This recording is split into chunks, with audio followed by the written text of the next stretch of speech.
Vampires! Do they suck? Let's check it out, Bob. Yeah. Stay tuned after the show for an exclusive look inside the episode. I finally saw this, and honestly, is this the most boring vampire movie ever? I think it probably is, but does that make it bad? No. It is largely the same as all the other Nosferatu / Dracula movies, so you probably ain't getting too many surprises. Except there's no love story. Count Orlok is proper evil personified, so it's high stakes stuff. Stakes. It's got atmosphere, you gotta give it that. It looks awesome with this weird, not quite black and white, where all the colour is drained out, like a vampire draining blood. Do you get it? Do you get it? Oh, I am so smart. And the music and sound is all low-key and creepy, which is nice. This guy is not quite as good as Keanu, but everybody else is great. It's another top-notch Eggers film. So I say, ignore the haters and give it a go, yes! So, does it suck? A reasonable amount, but does it suck? I'm gonna say, little bit boring, but mostly, nah. No, it don't suck.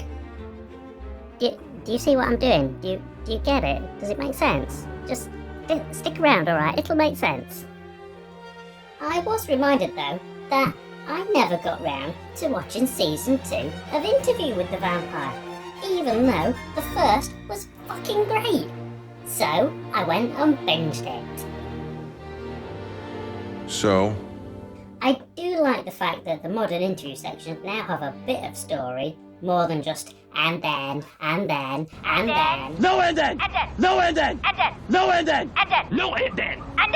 Obviously, the old Lestat stuff is still best. I mean, who wouldn't fall in love with that dude? I was hoping we'd get to see more of the in-between Paris and the present. Perhaps the last 70 years were just boring as fuck for Louis? I've no idea what's in the book, but that wasn't in the movie. The movie that is still amazing, by the way. I'm not sure this can ever top Tom Cruise, Brad Pitt, Christian Slater, Antonio Banderas, and Mary Jane, but I do love it. It's just 2 short series with a brilliant ending, and I thought that was it. But apparently there will be more, so please don't fuck it up. Does it suck? A shitload. But does it suck? No, I just said I love it. Why, listen. Do you get it now? You get it? Now, this guy pops up in my recommendations every so often, and I must admit, I do occasionally click on his videos. But I kinda hate it. A bunch of people do shitty things as entertainment, then he gets to post exactly the same stuff and just say it's bad. How much money do you make on a video with 1 million views? Between 3 and 6,000, and he's done 9 of them on this one story. That's between $30,000 and $70,000 on this one story. I think that makes him a modern vampire, a media vampire. I got nothing against this guy in particular. Loads of other people do it. Maybe I should do it. Does it suck? Never. But does it suck? Yeah, I think it does.